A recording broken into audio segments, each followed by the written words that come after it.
Welcome to the Sober Edge podcast, inspiration for alcohol-free living. I'm your host, Terry Patterson, functional nutritionist and This Naked Mind senior coach. The Sober Edge is a place to explore the infinite possibilities on the other side of drinking. In a culture soaked in booze, discover the wonder and joy of taking a different path. Meet real people living lives of purpose and passion, learn the truth behind the alcohol myths, and get ready to be motivated, inspired, and astounded by what is possible with the Sober Edge. Well, hey there. I am excited to share this episode with you. I have kind of the second part of a two-part series, which started last week with some reflections about 2023. So if you haven't caught that episode, you may want to go back and take a listen. And today we're going to talk about 2024 and specifically 4 alternate ways to create some commitment, some intention, some traction, some delight around what might be ahead for you in 2024. So we're going to hopefully upend those boring old New Year's resolutions that often create a sense of failure, and we're going to consider some new ideas and some new ways to have fun with what we can create in 2024. So I had a gathering that you may have attended, and it was really fun. We did that last weekend. And so this podcast recording really has come out of what we did in that meeting together and that workshop and what we created and how we want to move forward using these ideas to really create a life we don't want to escape from. Also, in the show notes today, I am including some links to more of Gretchen Rubin's original trifecta around 24 for 24. So you can follow along with some of these ideas. And then also, I am inviting you for coffee. Yes, I wish I could meet all of you in person, but let's have virtual coffee together. So in the show notes and in the podcast page, I have a link to answer a few short questions for me in a survey I've created. And then if you are up for it, I would love to invite you to have coffee. So what that looks like is I will be choosing a few of you from those that answer the survey and sending you a Zoom link and a gift card to grab a cup of coffee. And I would just love to get your feedback. 2024 for me is all about hone, and I really want to sharpen my message and my connection with all of you, and I would love your help to do that. So I'll see you over in the episode, and I can't wait to hear how 24 for 24 resonates with all of you. Well, hey everyone, it's Terry back with another edition of the Sober Edge podcast.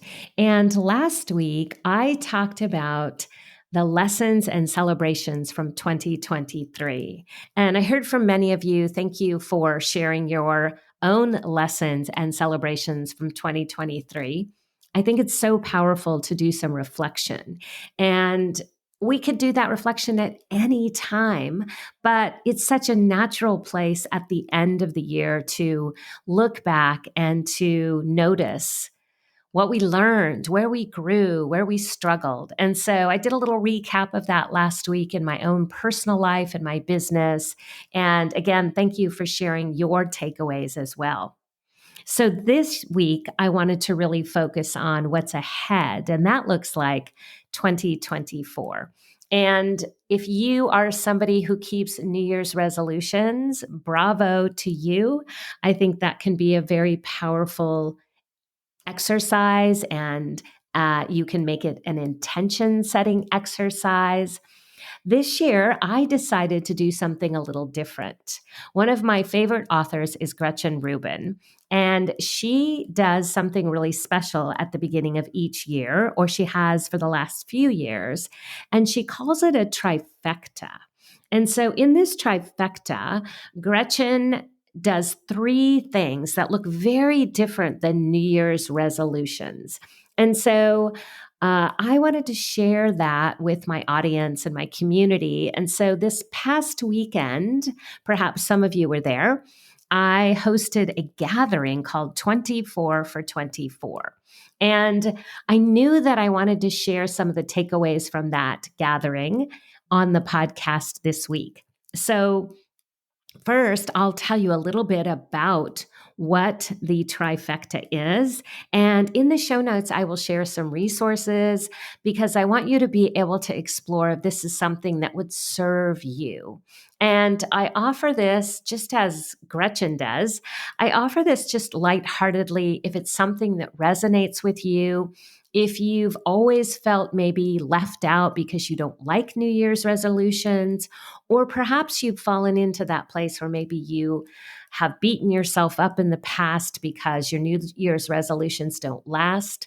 I want to take some of that out of the equation and perhaps help you come up with some new ways to explore what 2024 might mean for you, so that when we do this again next year and we're looking back on lessons and celebrations from 2024, we know that we had some focus, some intention, and some intent around what we wanted to create, what we wanted to have happen.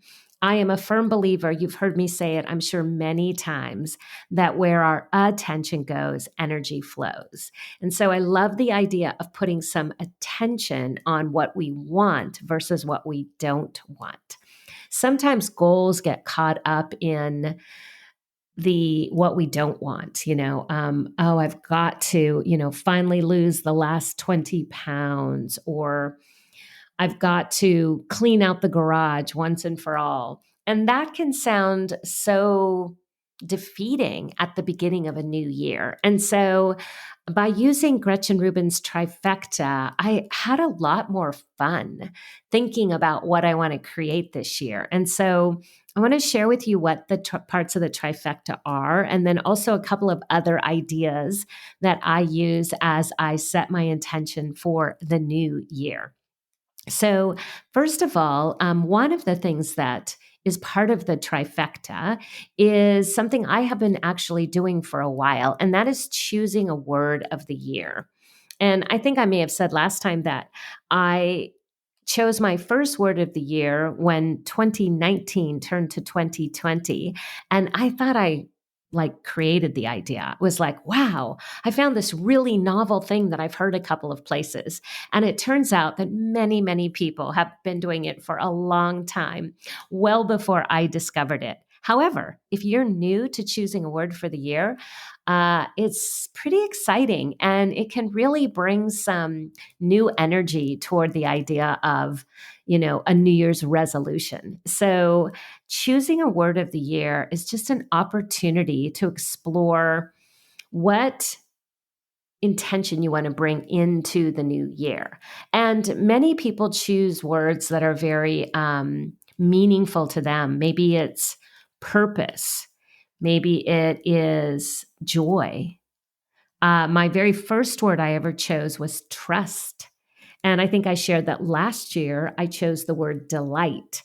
And that was really powerful because it allowed me to, every time I had not every time, but many times throughout the year, when I had a decision or an opportunity or a choice about, oh, should I get out and do this thing, or should I just sit home and relax?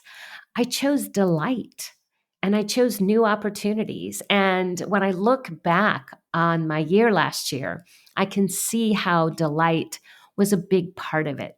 So if you choose a year or a word of the year, I think you'll find, looking back, that it really can have quite an impact because our attention is directed toward that outcome. So, the first thing that I did this year was start to consider what my word for 2024 might be. And I had some ideas of what I wanted to create. And so I started mulling around some words, and I thought about excellence. I wanted to bring more excellence into my business, the things that I create, this podcast, lots of areas of my life. But I was kind of not sure about excellence because I didn't want to get all caught up in perfection. And so I thought about the word refine or the word hone, Hone. And I decided on the word hone because I looked in the dictionary, and the difference between hone and refine was the difference between sharpen or perfect. And again, I didn't want to lean into perfection. I wanted to allow that it's not going to be perfect. Honing my skills, honing my message, honing my health, honing my relationships, sharpening those things. It'll be messy, like every year, like all of life. But I wanted to leave some room for that messiness and not go for perfection. So I'm excited that my word is hone. I know that it's going to be challenging. Like every year, the word that I choose always feels a little like, oh, could there be an easier word? Even last year, delight might sound easy for some, but for me, it meant that I had to grow out of my comfort zone. I had to say yes more often. I had to try new things. And I did so much of that. So this year, hone means I'm going to have to lean in. And instead of just starting a new project, I want to really hone the offers that I have already in my business, the things that are already happening. I want to get better skilled at those things rather than just starting a new project. So I think hone will be a bit of a challenging word, but I'm looking forward to embracing it and thinking about how it can help me create something really special. So, with that intention, I invite you to consider your word. There's lots of things you can find if you just Google choosing a word. Lots of word lists will come up. We really had fun in our gathering because we talked about what it means to share a word of the year and what each person might want to create. And many of you already had a word that you had chosen. And so it was fun to talk about those words. And there was some really creative words that I really enjoyed hearing about because they were words that I had not thought of. And one of the words that I thought was really fun was traction. So, more than just making progress, but really gaining traction in areas of your life. So that's an example of a very creative word. So Gretchen Rubin, who has the trifecta process, she talks about choosing a word with the emphasis on making your life happier, healthier, more productive, and more creative. And the word can have multiple meanings. I also think it's really helpful to look up the definition so that those subtleties, they either speak to you or maybe they turn you away from that word. Alternatively, some people might choose a phrase. I've even heard of people choosing a color. And I think that it's really important to ask yourself, does this word challenge me? So some ideas that I've heard so far this year that have really kind of struck me as unique are release, refresh, flex, belong, allow. That was one of my words one year. Embrace, peace, shine, magic, dig. So you kind of get the idea of what maybe a word of the year is. And again, I think it's just lovely to consider how that helps us hone our attention, sharpen our focus, right? So the next part of the trifecta that is really cool, and I've never done this before. So this was brand new for me. And this was to make a list of 24 things you want to do in 2024. And this is not a list like your ordinary to-do list. This is something that is supposed to be creative and fluid and interesting. And so Gretchen Rubin has some, directions about this list that I think are important and are really fun. So the first one is to have fun with the number 24. You might think of 2 to 4 of something. You might think of, I want to do something twice a month, and 2 times 12 equals 24. You might want to do something on the 2nd, the 4th, and the 24th of the month. And so all of these are ways to just sort of create some intention around what you want to bring into the new year, and do it with some creativity, right? So she has some categories she likes to share. Think about dividing your list into categories can be helpful. And also, she talks about always include one item you can cross off your list immediately, so that right away, this is a win. Throw in a few easy ones, things you're going to create, like I want to go to a live event. Well, I already have something scheduled in January. My husband and I are going to a concert. So I can cross that off right away. And you can add some fun ones, like things that you love to do. Throw a dinner party, go to the library once a week. Pick something that you love, but that you will do with more intention and more deliberately. You might even use your one word as a way to add to your list. For example, I could add to my list some things about hone. I could talk about, I'm going to hone the podcast. And so talk about, think about how I could sharpen and get better at my skill set of podcasting. Maybe I'm going to take a podcasting course. Maybe I will hire a podcasting producer. Probably won't do that one. But those are just some examples of how your theme might help you create this list of 24 for 24. And it's really important to focus on what you want and not what you don't want. So rather than, I don't want to gain weight in 2024, you could say, I want to maintain the same weight each month, for example.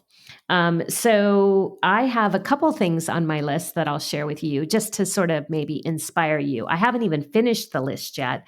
I'm only at about 10. And so, don't put a lot of pressure on yourself. These ideas are to help spark some creative new ways. They don't have to be accomplished overnight. We certainly didn't finish this exercise in our 90-minute gathering, but it's fun to just get started. So a couple of things that I have is I want to take my puppy to puppy training class.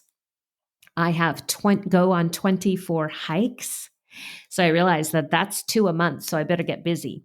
I want to try 2 new foods each month. I want to spend I want to donate 2 to 4 items a month. So I have, too many things in my closet. I love clothes. I buy a lot of clothes, and sometimes I forget to get rid of clothes, or I have a hard time. So I have this now on my list of donating 2 to 4 items a month. So, if I did donate 4 items a month, that's a chunk of items. So that feels good. So these are just some examples of how you can make this 24 for 24 list work for you. And it's okay if you get to the end of 2024 and you didn't cross everything off your list. The intention is, again, to create some energy behind this process, and it's not about perfection. So that's one of the other things that I love is Gretchen Rubin talks about how she doesn't always accomplish everything on her list. Sometimes she carries some item over from one list one year to the next year if she didn't get an opportunity to complete it. You could have something on the list like get a passport, renew your passport so that you're ready for the next adventure, right? Whether you need to do it or not. Or one thing I think I'm going to add to my list that I'm just remembering is to make a will. My husband and I have not done a new will for like 25 years. We are way overdue. And so it's time. And so by putting it on the list, it's something that I now can reflect on, I can make time for, I can plan for. And it feels good rather than just having, a resolution, 1 or 2 that seem daunting or so all encompassing that they're not really actionable items. So part of the list is really thinking about creating items that feel actionable. So rather than just an outcome, really having host a dinner party as opposed to see my friends more often, right? Invite someone to go to a trivia night, have coffee once a month with a friend. So more in real life connections. So lots of opportunities to explore, my list of 24 for 24. And so it's really fun to just list 24 things. Here's what she says you'd like to do by the end of the year. They can be easy, ambitious, one time undertakings, or habits that stretch for years. There's no one right way to make your list. Just think about what you want the new year to hold. So that was the second part of the trifecta, which I think was really fun. And again, if you haven't tried something like this before, I invite you to just explore if this would be something that would serve you in the new year. And again, there's no right or wrong way to do it. And then the third part of Gretchen Rubin's trifecta is what she calls the 24 for 24 challenge. I think that's what she calls it. It's what I'm calling it.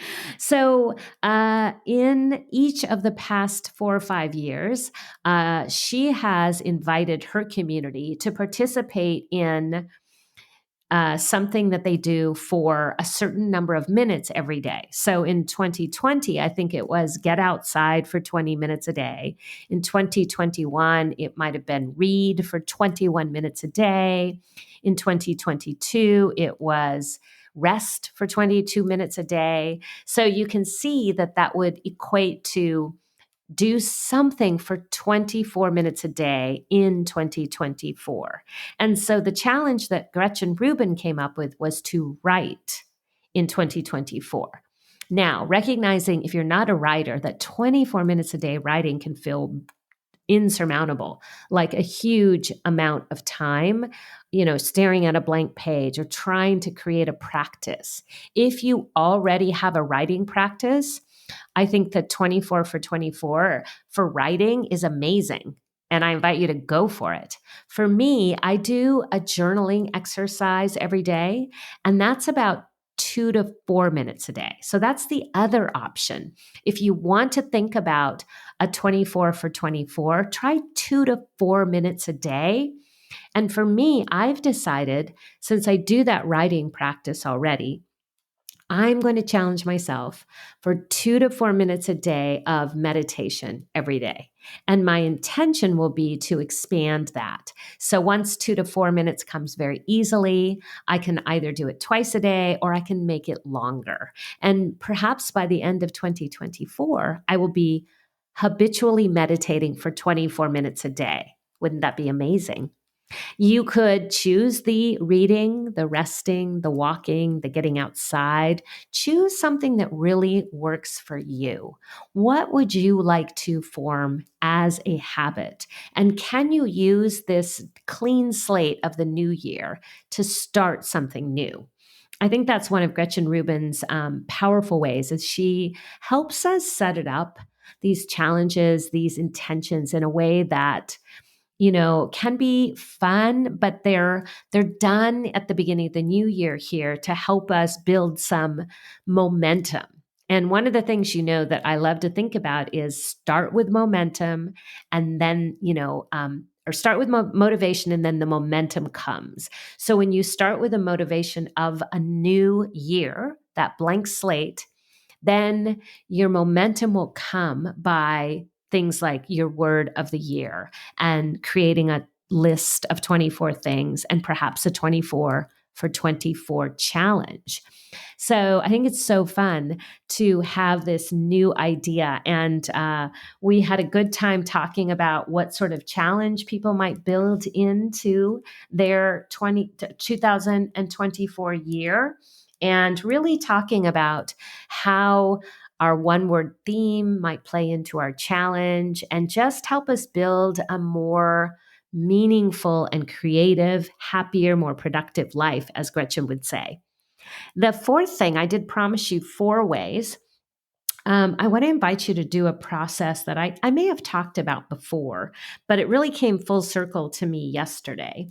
And so it's this idea of writing a letter to your future self. And so there is an organization called futureme.org. I'll put this in the show notes in case you're driving or you can't quite capture the name, but futureme.org really helps you very easily write a letter to your future self. And there's so many powerful reasons to do this. And I think at the beginning of the year, it can be really amazing to write a letter to who you're going to be next year, right? What your future self will be experiencing and who you will be becoming. And there's so many beautiful things to focus on. And you can absolutely do this at any time. I think it's also really powerful to do it when you're starting an alcohol free journey. If you are at the end of dry January, perhaps, maybe you write yourself a letter for the end of June about what that dry January has put into motion for you. So you can do it at any time. But we talked about it in terms of the setting yourself up for the new year, because apparently, I had forgotten, but apparently last January, I had written a letter to my future self, and I had asked for the letter to be delivered this January. So, yesterday, as I was getting ready for this gathering, as the universe would have it, I opened my inbox and there was a letter from future Terry. So, how cool was that, right? That there was this letter waiting in my inbox, and, I was able to just be right in this intentional place of saying, oh my gosh. So I'm going to see if I can pull it up real quick and just read a little bit to you, because I want to give you some ideas about writing this. The futureme.org website will give you some prompts about the best way to do it. And in fact, someone shared with me that you can even ask for the letter to be resent. So you could have it sent the first time, and you could also have it resent to you so that you could just continue to see how you've grown, even from the first time you read the letter. I've never tried that one. But so last January 7th, I wrote a letter to be delivered on January 7th, 2024. And here's what it says. The following is a letter from January 07, 2023, delivered from the past by future me. How cool is that, right? Dear future me, I am so proud of you. You have balanced your fear with your courage, and you have grown in new ways. Your word of the year, delight, was challenging, but also helped you also helped you hone in on your playful energy. Your commitment to serving in new ways has opened up so many connections and opportunities. Good for you for allowing yourself to stretch in ways that served you so well. What a year. And then I went on to talk about some specifics and cheers to more fun and more balance. I love the woman you are, and I love the woman you are becoming. Love, Terry. So, what a cool thing, right? This just gave me chills, especially to have it delivered on the day that I was helping so many of you with your own intentions about the new year. So, I really want to encourage you as a new practice to consider writing a letter to your future self to be delivered next year. And in that letter, tell yourself how amazing you are, how much you have grown, how proud you are of yourself, how you have, done hard things and experienced hardships, but have triumphed and have more contentment and more gratitude for this journey called life. It's such an empowering experience. So, however you want to set up your new year, whether you love making New Year's resolutions, whether the idea of a list lights you up or gives you the heebie jeebies, find what works for you. Explore maybe some of these new ways. And I would love to hear how you are setting up your best 2024 in the best way that serves you, and allowing so many incredible opportunities to unfold before you. So that's what I have for you this week. As always, I so enjoy connecting with each and every one of you. Thank you again for being part of my community, and I will be back next week.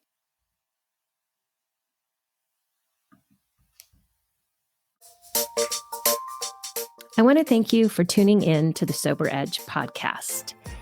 This is a place for important conversations and a safe place to question everything you thought you knew about drinking. If you're looking for your sober edge, I want to invite you to connect with me at thesobernutritionist.com, where you can grab my free resource, Becoming More, a guide to loving your sober life. And I would be so grateful if you enjoyed this podcast, if you would leave a rating and review, as it will help more people find their sober edge.